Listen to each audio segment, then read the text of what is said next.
It's football season in Montana, and that means it's hunting season too. Keep your taste buds watering whether you're bow hunting or tailgating by staying stocked up on Alpine Touch. The traditional seasoning is perfect for any and all meat. The barbecue sauce, perfect for your tailgate. And the sunflower seeds, amazing, are ideal for hunting camp or your seat at the football stadium. Available at retail locations around the state or at alpinetouch.com. Alpine Touch, Montana's special spice.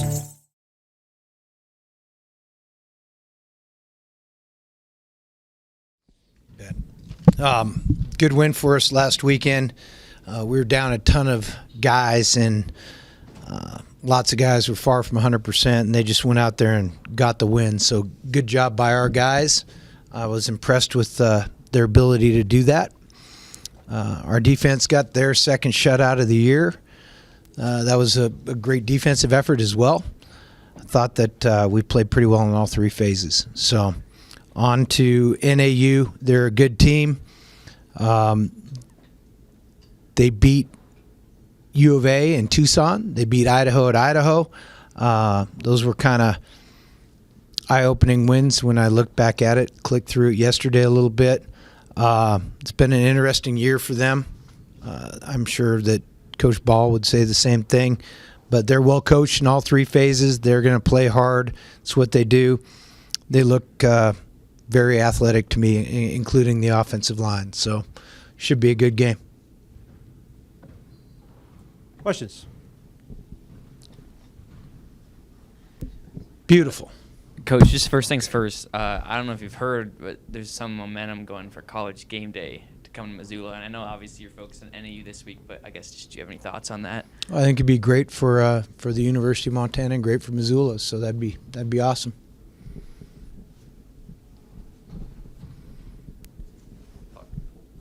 Bobby, just after looking at the film, just kind of your thoughts on the O-line, you know, some of those young guys stepping up, Brandon Casey obviously at right tackle. Just what did you like and what they did, and what did you see them do well on Saturday?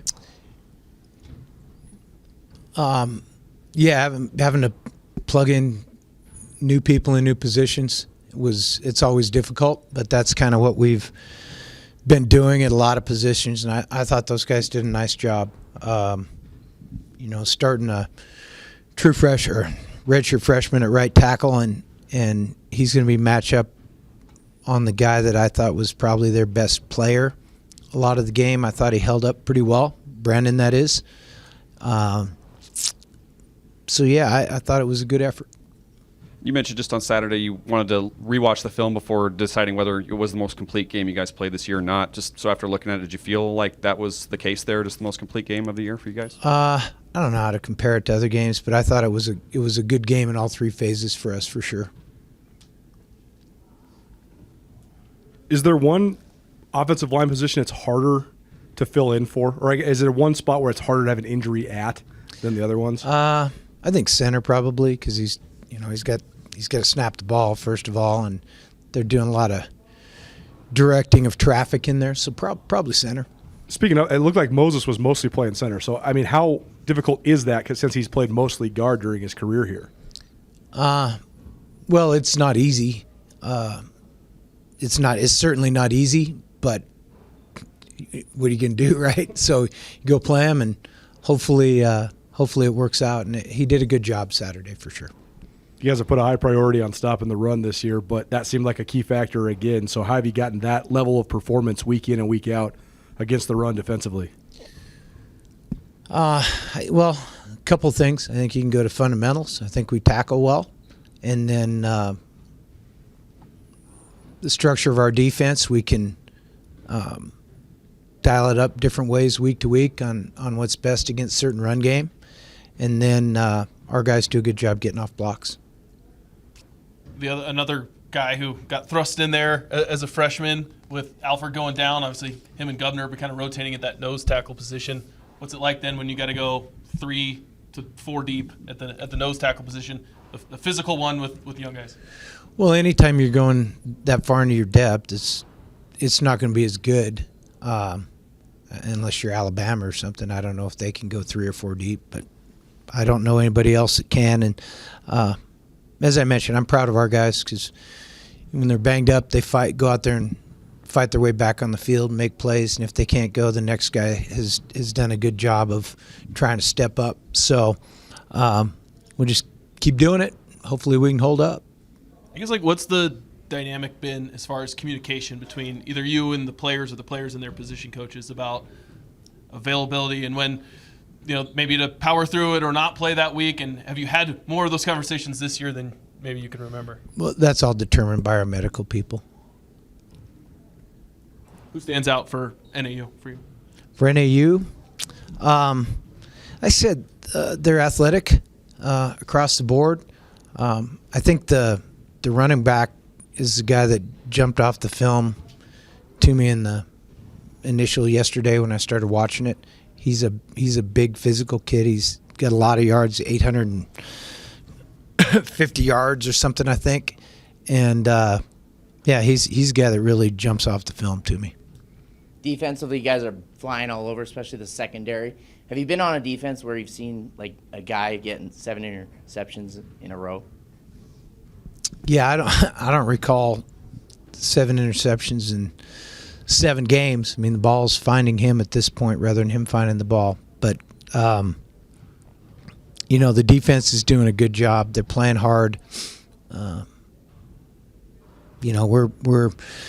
We're banged up there too, and the guys that are in there are executing at a high level. Just to piggyback off that, how you can tell like the guys get really excited about like when something big happens. Do you feel like this is just feeding week to week to week?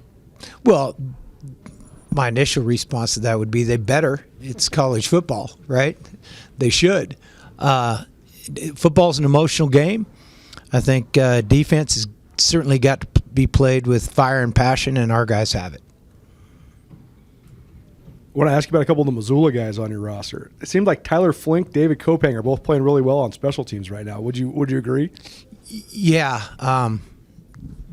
Tyler and Levi Janikaro are, 2 Big Sky guys that are having a major impact in our kicking game. And then David Kopang and Ryan Tyrrell, 2 Loyola guys, are having a major impact in the kicking game. So it's kind of fun to see that, isn't it? You like that element? I mean, because it seems like no matter what level of, quote-unquote stardom these guys have or whatever, they have a ton of following, right, as local guys. So, I mean, do you like having local guys on your squad? Well, yeah, I love having local guys on our team for sure. I mean, I think that's probably apparent historically and currently. But what I like having on our team is guys that make plays. So wherever they're from, they're Montana Grizzlies, and they got to make plays. When you look at kind of NAU's season, and like you mentioned, the win over Arizona, the win over Idaho, lost to Northern Colorado, just what is about their season that's kind of been up and down? Did you notice any trend there? I'd just say up and down. I mean, that's a better question for Coach Ball. I mean, I'm watching the film and watching their X's and O's. I can see the scores just like you guys can, Kyle. That's big picture. That's my assessment. I mean, I look at it like you guys do. I'm watching their scheme. Do you notice something that works against Arizona that kind of stood out that maybe worked for them? Like any trends that you saw maybe offensively or defensively? Of course I do, but then if I start talking about that would be me giving you our game plan, which means I'm giving them our game plan. So, yes, I do. Bobby, you mentioned last week about playing better on the road than at home. With another data point to that, do you have a better understanding as to why that is? Yeah, we played better. I understand that completely. So, I have no idea. You don't know Nope. specifics why?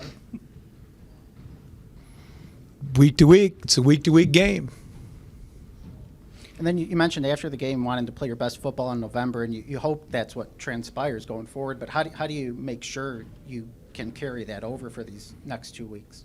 Well, if I had the answer to that, everybody in America would be calling me right now. So play your best, get ready to go. Part of it's being healthy, which we're not.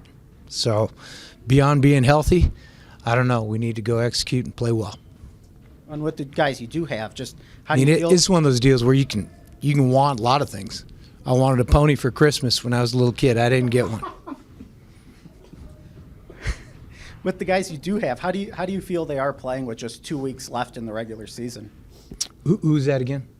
Just with obviously, you guys have a lot of guys banged up with injuries, but just with the guys you do have available, how do you feel they are playing with 2 weeks left in the regular season?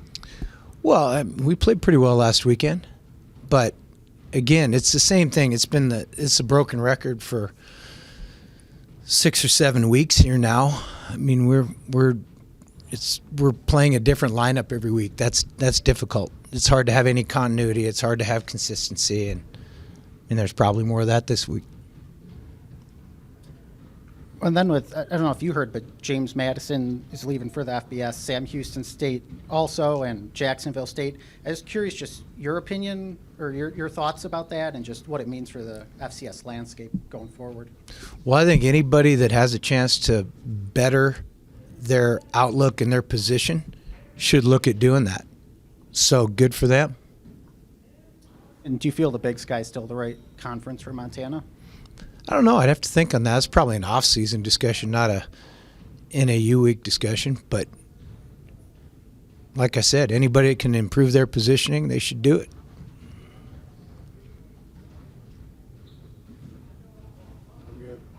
That's it. That's it.